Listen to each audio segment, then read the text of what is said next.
Global star Ram Charan game changer చిత్రానికి video piracy paid negative క్యాంపెయిన్లతో negativity create చేశారనే విషయం తెలిసిందే. కానీ ఈ చిత్రం కేవలం రామ్ చరణ్ ప్రెజెన్స్ అనే వన్ అండ్ ఓన్లీ ఫ్యాక్టర్తో గౌరవనీయమైన కలెక్షన్స్ సాధిస్తోంది.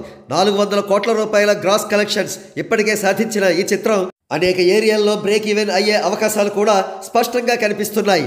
కాగా రామ్ చరణ్ గారి ఫ్యాన్స్ ఆశించింది ఇది కాదు. వారికి వీలైనంత త్వరగా ఒక బ్లాక్ బస్టర్ కావాలి. కాగల కార్యం గంధర్వులు తీర్చినట్లు రామ్ చరణ్ గారి చేతిలో RC16 ప్రాజెక్టు ఉండడం, దానికి ఫ్యాన్స్ మనసెరిగిన సూపర్ ఫాస్ట్ డైరెక్టర్ సానా బుచ్చిబాబు గారు దర్శకత్వం వహించడం అదృష్టంగా చెప్పుకోవచ్చు. సానా బుచ్చిబాబు గారు చూసినమ్మంటే కాల్చి వచ్చే రకం. ఫ్యాన్స్ ఒక్క అప్డేట్ అడిగితే 10 అప్డేట్లు ఇచ్చే టైప్ అన్నమాట. ఇప్పుడు మనం ఫ్యాన్స్ ఫ్యూజులు ఎగిరిపోయే ఒక అప్డేట్ వింటున్నాం. 2026 ప్రథమార్థంలో విడుదల అవుతుందని భావించిన RC16ని ఈ సంవత్సరం దసరాకు ప్రేక్షకుల ముందుకు తీసుకువస్తారట.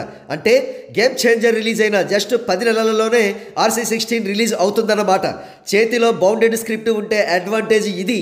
మరో ప్రక్క ఈ చిత్రం టైటిల్ టీజర్ను రామ్ చరణ్ గారి పుట్టినరోజు సందర్భంగా మార్చి 27న విడుదల చేస్తారనే టాక్ ఒకటి రన్ అవుతోంది.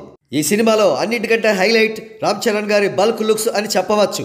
నిష్ణాతుడైన ఒక ట్రైలర్ పర్యవేక్షణలో రామ్ చరణ్ గారు ఒక వస్తాదులా కనిపిస్తున్నారు. అఫ్ కోర్స్ ఈ చిత్రం కూడా ఒకనాటి గొప్ప మల్లయోధుడు కోడి రామ్మూర్తి గారి జీవిత చరిత్రలోని ముఖ్యాంశాల ఆధారంగా ఉండబోతోందని అంటున్నారు.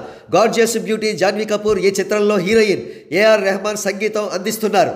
మైత్రి మూవీ మేకర్స్ ఈ చిత్ర నిర్మాతలు.